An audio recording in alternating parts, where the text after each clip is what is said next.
चतुर्मास का कार्यक्रम गुजरात की पावन धरती कर्णावती की धरती पर जहां हम बैठे हैं 16 भागवत वहां का दिया है।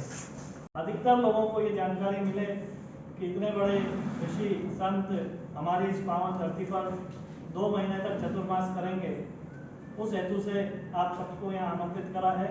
मैं आप सबका बहुत बहुत स्वागत करता हूँ। अपना विषय रखें।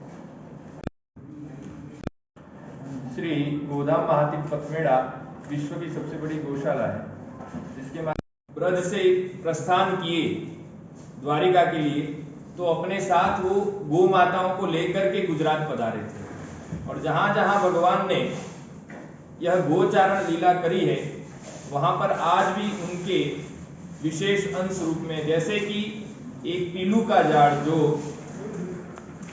जाल हिंदी में बोलते हैं, संस्कृत में उसको क्या कहेंगे, मिश्वाक, इंग्लिश में मिश्वाक, वो जो झाड़ है वो ब्रज से लेकर के और द्वारिका तक की उसी पथ में मिलते हैं। और श्री गोधाम महातीर्थ पथमेड़ा की जो भूमि है, वह भूमि उसी के मध्य का पथ है, जहां पर यह माना जाता है कि भगवान श्री कृष्ण ने गायें चराई थी। तो ऐसी संस्था के संस्थापक पथमेड़ा महाराज जी कर्णावती में चातुर्मास कर रहे हैं, जिसके अंतर्गत रामचरितमानस पारायण, शिव पुराण कथा, गो भक्तमाल कथा, गो महिमा सत्संग कथा, ऐसे विविध कार्यक्रम आयोजित किए गए हैं। सबसे विशेष इसमें है कि गो माताओं का पूजन होगा, विशेष है। और गुजरातियों के लिए गो माता की महिमा को, यद्यपि गुजरात में गाय की महिमा खूब है, परंतु शहर वासियों के हृदय में गाय को स्थापित करने के लिए ही यह चातुर्मास आयोजित किया गया है।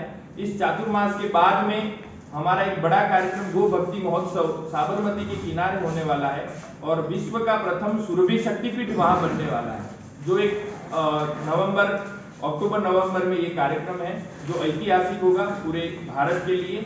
वहां पर 7 मंजिला गो माता मंदिर भी बनने जा रहा है। तो आप सभी पत्रकार मित्रों से निवेदन है कि हमारा पहला दिन शोभा यात्रा है, 10 तारीख को प्रातः 10 बजे, 9 बजे अदालत से वाहन के द्वारा और 10 बजे यहाँ पैदल शोभा यात्रा मंगलमय कलश के द्वारा गो भक्ता माताएं बहनें एवं बड़े गो भक्त उसमें सम्मिलित रहेंगे। और उसके पश्चात लगातार 2 महीना पर्यंत विविध कार्यक्रम उत्सव होंगे। तो आप उन कार्यक्रम उत्सव की विशेष जानकारी यहाँ के अहमदाबाद नगर वासियों तक पहुंचावे, ऐसा हमारा भाव है।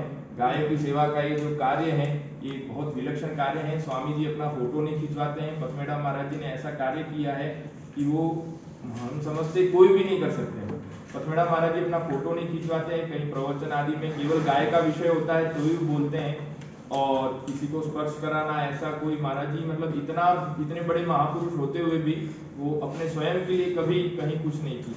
उनका ये भाव था कि गुजरात की धरती भगवान द्वारिकाधीश जी की, भगवान के समय में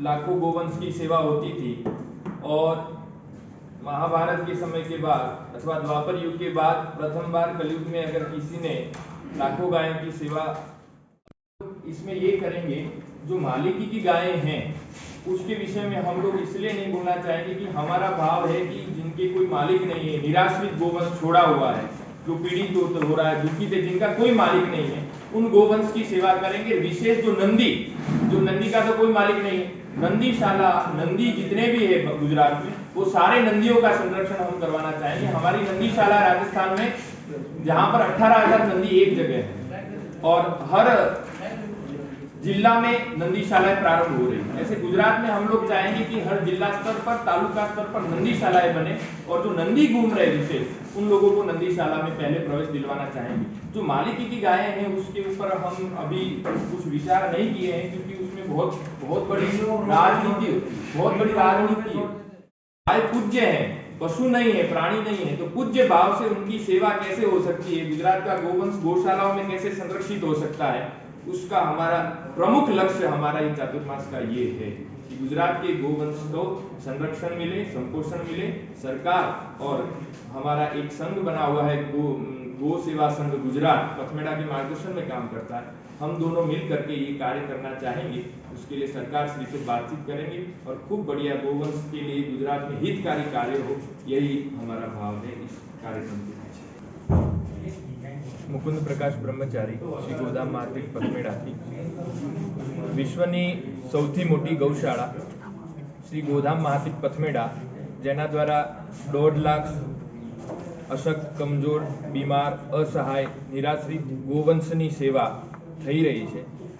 એમના સંસ્થાપક સ્વામી પરમ શ્રદ્ધેય ગોઋષિ સ્વામી શ્રી દત્ત શરણાનંદજી મહારાજ, જે ગુજરાતમાં પ્રથમવાર કર્ણાવતીની ધરા ઉપર સોલા ભાગવત વિદ્યાપીઠમાં ચાતુર્માસ કરવા જઈ રહ્યા છે.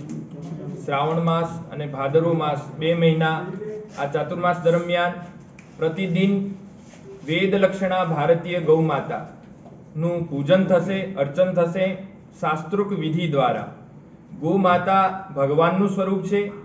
ગૌ માતાનું આધ્યાત્મિક મહત્વ, ગૌ માતાનું વૈજ્ઞાનિક મહત્વ, ગૌ માતા સનાતન સંસ્કૃતિની જે મૂળાધાર હતી, ગો સંસ્કૃતિ જે હતી, એને ધ્યાનમાં લઈ અને ગુજરાતમાં એને પૂર્ણ રૂપે પુનઃસ્થાપિત થાય એ તાત્પર્યથી જ પથમેડા મહારાજજી અહીંયા કર્ણાવતીમાં ચાતુર્માસ કરી રહ્યા છે.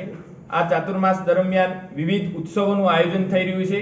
રામચરિતમાનસ પારાયણ, શિવ પુરાણ કથા, શ્રી ગોભક્તમાલ કથા, ગો મહિમા સત્સંગ કથા, કૃષ્ણ જન્માષ્ટમી, ગણેશ ચતુર્થી, રાધાષ્ટમી એવા અનેક ઉત્સવ ભવ્ય, આ બધા જ ઉત્સવો ગાયોની મધ્યમાં સંપન્ન થશે.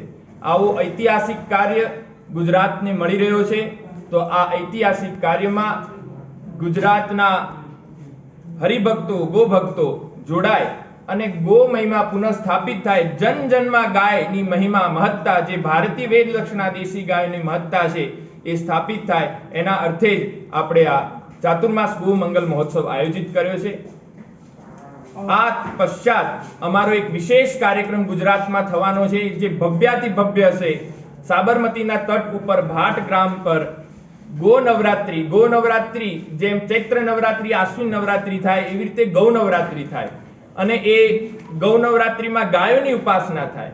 આ બધી પરંપરાઓ આપણે વિસ્મૃત કરી ગયા હતા અને એને પુનઃસ્થાપિત કરવા માટે ગૌ નવરાત્રીનો કાર્યક્રમ અમદાવાદમાં કર્ણાવતીમાં થઈ રહ્યો છે, જે ભવ્ય થશે, જેમાં સેંકડો ગાયો પધારશે, ગાયોનો યજ્ઞ થશે, ગાયોની પૂજા થશે, ગાયોના ભજન ગવાશે, ગાયોના ગીતો ગવાશે અને પંચગવ્ય અને ગૌ આધારિત ખેતીનું મહત્વ એમાં અને એના કારણે દિન પ્રતિદિન ખેડૂતોને કેમિકલ અને દવાઓને વધારવી પડી જ રહી છે અને એ જ દવાઓની અસર જે અનાજ એમાંથી નીકળે છે, અનાજમાં થાય છે, ઝેર બનીને આવે છે અને ઝેર આપણે ખાઈએ છીએ, એના જ કારણે બીમારી થઈ છે અને પ્રતિદિન ભારતમાં કરોડો રૂપિયા મેડિકલમાં વેસ્ટ થઈ રહ્યા છે.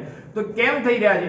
આજથી પહેલા આટલા હોસ્પિટલો નતા, અત્યારે કર્ણાવતીમાં જ્યાં જઈએ ત્યાં દરેક બિલ્ડિંગમાં હોસ્પિટલો છે. તો એનું મૂળ કારણ છે કે આપણે ઝેર ખાઈ રહ્યા છીએ. જો ગો આધારિત ખેતી નહીં કરીએ તો વ્યક્તિ બીમાર થશે. ગાય આધારિત ખેતી કરવાથી જમીનમાં બેક્ટેરિયા ઉત્પન્ન થશે, એને પોષણ મળશે અને સાત્વિક અનાજ સમાજને મળશે અને સમાજ સ્વસ્થ રહેશે. એટલે મનુષ્યના સ્વાસ્થ્ય માટે કરી અને આપણે ગો આધારિત ખેતી કરવાની છે. ये तो आपका विषय है. परम समाचार में क्या दिलवाना चाहते हैं, ये मेरा विषय है. गौ रक्षा और गौ सेवा दोनों एक ही बात होते हुए दोनों अलग अलग विषय हैं. गौ रक्षा श्रद्धेय पथमेड़ा महाराज जी, जो संपूर्ण भारतवर्ष में आज गौ सेवा के अर्थ को जगाए हुए हैं, उनका कहना है कि गौ रक्षा ठाकुर जी का कार्य है, गौ रक्षा भगवान का कार्य है और गौ सेवा हमारा दायित्व है. हम अपने दायित्व का अच्छे से निर्वहन करें. अगर गौ सेवा अच्छे से होगी तो कोई गाय घर से बाहर आएगी ही नहीं, कसाई को मिलेगी नहीं, तो गौ हत्या स्वतः बंद हो जाएगी. गौ सेवा के भाव को हृदय में जगाने के लिए, क्योंकि गुजरात के अंदर जो श्वेत क्रांति आई है उसने केवल अधिक दूध को ही सभी कुछ महत्व दे दिया.